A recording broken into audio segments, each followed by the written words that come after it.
Today I'll tell you how you can get started with the Raspberry Pi Pico, which unlike other Raspberry Pis is a microcontroller, not a microprocessor, and is a cheap available option.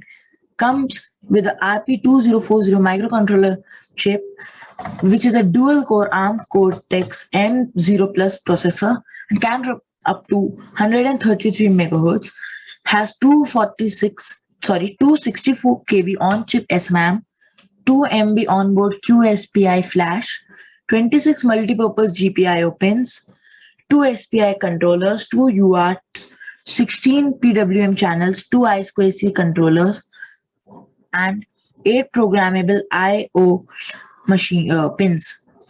And it supports up to 1.8 to 5.5 input voltage, but works at 3.3 volts, has an operating range from minus 20 degrees Celsius to plus 85 degrees Celsius. Also, it has an accurate on-chip clock and an on-chip temperature sensor, which give its output on pin 4. Now, press the boot cell button, and while pressing the boot cell button, connect your micro USB cable. So yeah, it is programmed by a micro USB cable. And remember, once you have connected, you can go head on to your PC and open the file explorer. It will come as a separate drive, something like RPI. Go on it and it will have a file on index.html. Click on it. It will redirect you to Pi's website. On this website, you can find its full documentation, getting started, etc. in MicroPython as well as C++. Today we will see how we can program it on MicroPython. Close that, and to do anything, first of all, you will have to install a software named Thonny, either from the web or from the link given in the description. Install and open it. This will ask you to install MicroPython package on your Pi Pico. If this pop-up doesn't come, don't worry. It's not necessary that you may get this, but if you do get, then make sure to install these packages. Once you have installed the packages, close this, then go on Tools, Options, Interpreter, and make sure you select your right port on which Pi Pico is connected to your computer. If this does not come, then no need to worry.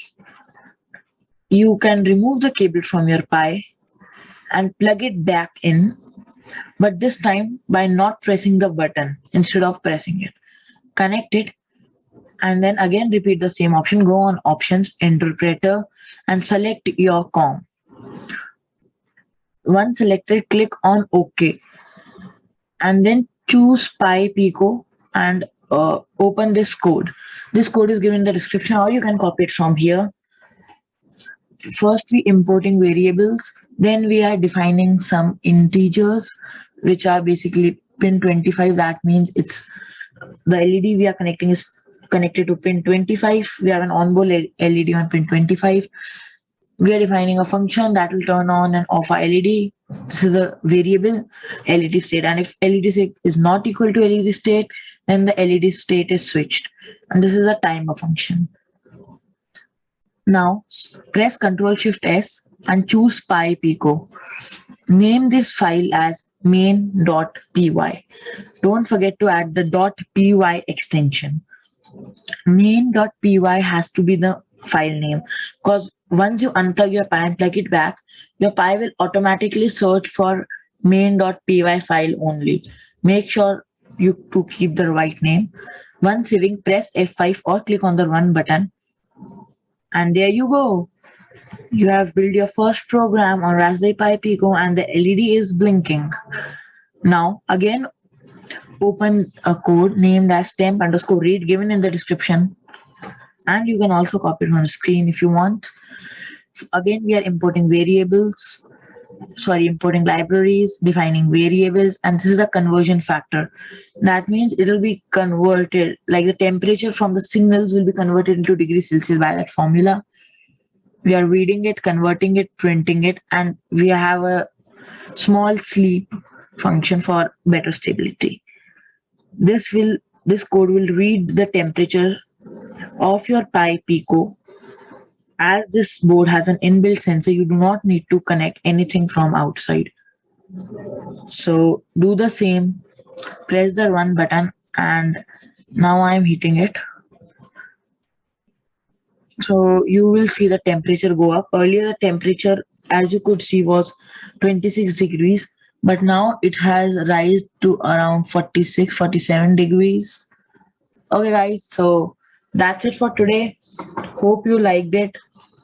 And if you did, don't forget to subscribe, like, and share my video. Also, we have a home automation project coming soon, so make sure to subscribe. Thank you.